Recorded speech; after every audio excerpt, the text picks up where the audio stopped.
Qué bueno poder saludarle a todos, Iglesia Visión Jesús. Qué bueno poder estar aquí compartiendo estos 40 días con Jesús, viendo y aprendiendo, identificándonos con los nombres de nuestro Señor Jesús. A mí me toca hablar acerca de Jesús, el Cristo, y me da mucho gusto saludarles desde Lepaera, Lempira.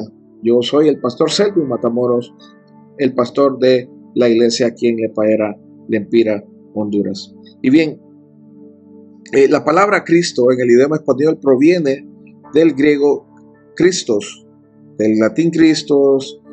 También tiene su significado, que significa ungido. Cristo significa ungido. También en la traducción del griego al hebreo, la traducción de Christos es Mesías. Entonces Cristo significa ungido, ungido significa Mesías. Y yo quiero compartir un texto en la Biblia donde se nos da la definición literal que tiene la palabra de Dios acerca de esta palabra. Está en Juan 1:40 y 41. Dice: Andrés, el hermano de Simón Pedro, era uno de los 12 que había oído a Juan y habían seguido a Jesús. Primero encontró a su hermano Simón y le dijo: hemos encontrado al Mesías, que traducido es el Cristo. Entonces, esta palabra Cristo se ha convertido en un nombre y es una parte del nombre Jesucristo. Pero originalmente era un título, el Mesías, y no un nombre. Sin embargo, su uso como Cristo Jesús es un título. En el Nuevo Testamento dice que el tan esperado Mesías había venido y describe a este Salvador como el Cristo. Le comparto cómo lo expresó Pedro, el apóstol Pedro, en Mateo 16:16. Pedro dijo: tú eres el Cristo, el Hijo del Dios viviente. Justo antes de la resurrección de Lázaro, Marta le dice a Jesús en Juan 11:27: tú eres el Cristo. Y esto es lo que significa Cristo. Cristo significa Mesías. Mesías significa el ungido de Dios. Pero mire, no solamente es que Jesús había recibido un título, Él también se apropió de ese título. Él lo aceptó, este título. Siempre en Mateo 16:17 dice la palabra de Dios: entonces Jesús le dijo: bienaventurado eres Simón, hijo de Jonás, porque no te lo reveló carne ni sangre, sino mi Padre que está en los cielos. Esta es la primera vez que Jesús acepta ese título. La segunda vez está en Marcos 14:6, 61 al 62. Dice: pero él guardó silencio y no respondió. El sumo sacerdote le preguntó de nuevo y le dijo: ¿eres tú el Cristo, el Hijo del Bienaventurado? Y Jesús le dijo: yo soy, y veréis al Hijo del Hombre sentado a la diestra del poder de Dios y viniendo en las nubes del cielo. Por tercera vez, en Juan 4:25-26, dice la palabra de Dios: la mujer le dijo: yo sé que viene el Mesías, llamado el Cristo. Cuando venga, nos lo declarará todo. Jesús le dijo: yo soy el que te habla. Estos tres pasajes nos demuestran que Jesús aceptó el título que se le había otorgado de Cristo, del Mesías, del ungido. Pero también hay un pasaje bíblico en Juan 17:3, donde a la palabra Jesús o al nombre Jesús es añadido al nombre propio. Entonces, la única vez en que el Señor Jesús se llama a sí mismo así. Y dice Juan 17:3: y esta es la vida eterna, que te conozcan a ti, al único y verdadero, y a Jesucristo, a quien has enviado.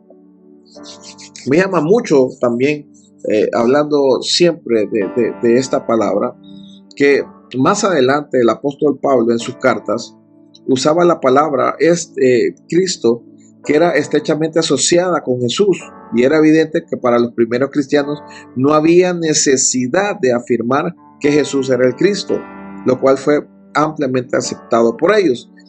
Por lo tanto, Pablo puede usar el término Cristo sin confusión en cuanto a quién se refiere, y él usa la expresión en Cristo para referirse a los seguidores de Jesús. Y un ejemplo de eso es Romanos 12:5. Dice: Así que nosotros, siendo muchos, somos un cuerpo en Cristo y todos miembros los unos de los otros.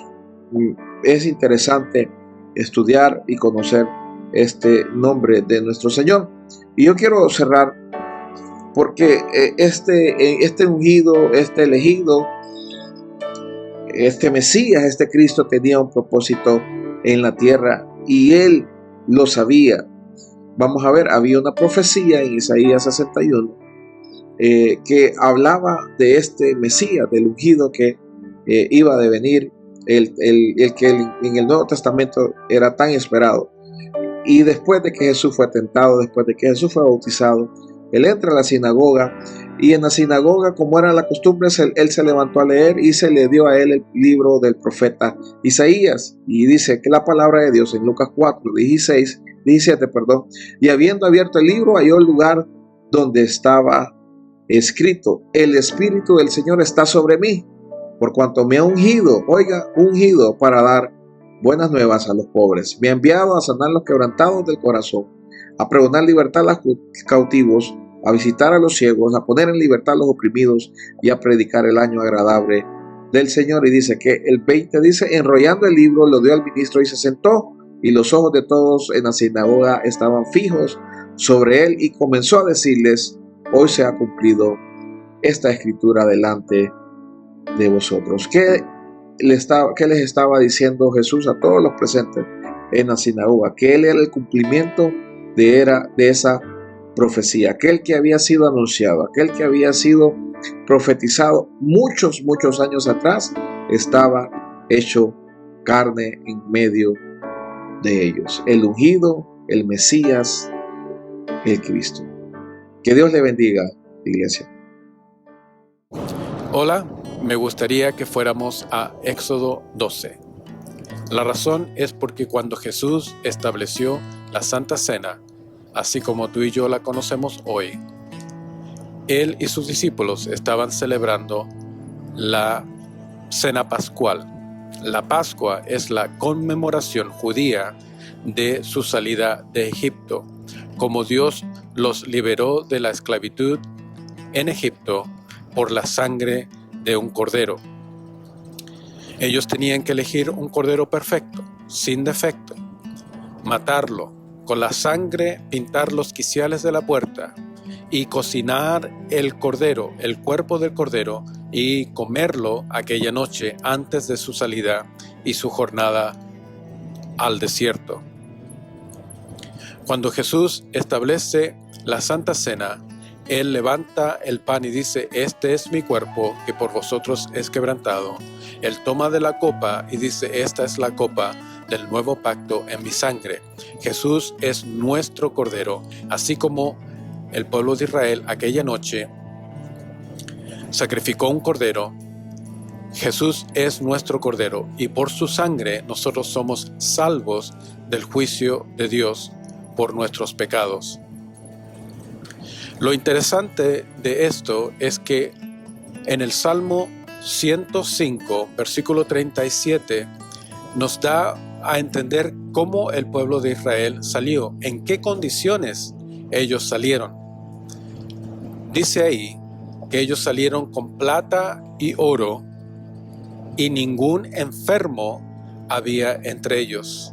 Suena interesante que aquella noche, cuando ellos, antes de salir, ellos comieron del cordero perfecto. Ellos consumieron del cordero perfecto, del cuerpo del cordero. Es interesante que la palabra nos invita a nosotros frecuentemente a comer del cuerpo del Señor. El pan representa el cuerpo del Señor y la copa representa la sangre que fue derramada por nosotros. Dice el salmo que yo indicaba, Salmo 105, versículo 37, que no había enfermo entre ellos.